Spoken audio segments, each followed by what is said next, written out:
खरमास यानी कि जब सूर्यदेव गुरु की राशि यानी कि धनु या मीन में प्रवेश करते हैं तो खरमास का प्रारंभ होता है। इसी प्रकार से सूर्यदेव मीन राशि में प्रवेश कर गए हैं, जिसे अब खरमास का प्रारंभ भी कहा जा रहा है। ये अवधि कुल 1 महीने की रहती है। ज्योतिषीय मान्यताओं के अनुसार कहा जाता है कि इस अवधि में सूर्य का प्रभाव कमजोर होता है, जिससे ये समय शादी, विवाह, गृह प्रवेश और मुंडन जैसे शुभ या मांगलिक कार्यों के लिए वर्जित माना जाता है।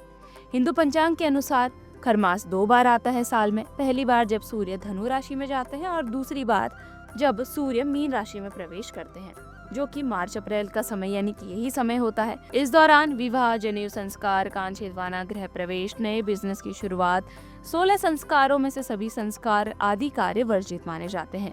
तो आइए जानते हैं कि इस साल खरमास कब तक रहने वाला है और आपको क्या क्या इस दौरान नहीं करना चाहिए। सूर्यदेव 14 मार्च की रात 1:08 पर मीन राशि में प्रवेश करेंगे। सूर्य के इस गोचर के साथ ही खरमास की शुरुआत हो जाएगी।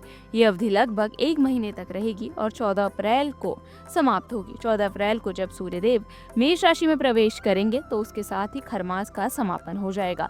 इसके साथ ही मांगलिक कार्यों के लिए फिर से शुभ समय शुरू हो जाएगा। अभी जान लेते हैं कि खरमास के दौरान मांगलिक कार्य वर्जित क्यों है। खरमास के दौरान विवाह और अन्य मांगलिक कार्य करने की अनुमति नहीं होती।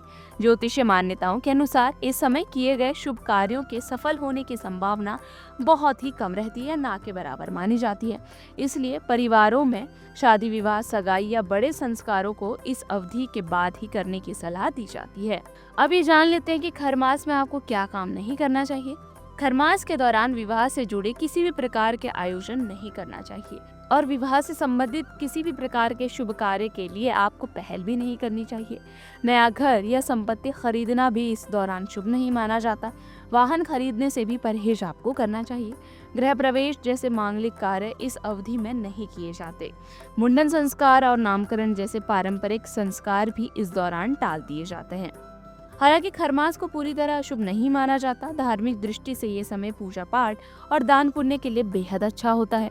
इस अवधि में सूर्यदेव की विशेष पूजा और आराधना करना शुभ फल देती है। इसके अलावा आपको इस दौरान अपने पितरों और पूर्वजों का श्राद्ध या तर्पण भी करना चाहिए, जो कि आपके लिए लाभदायक हो सकता है। इसी प्रकार की वीडियोस देखने के लिए हमें सब्सक्राइब करना ना भूलें और एस्ट्रोलॉजी से जुड़ी लेटेस्ट जानकारी के लिए डाउनलोड करें माई ज्योतिष ऐप।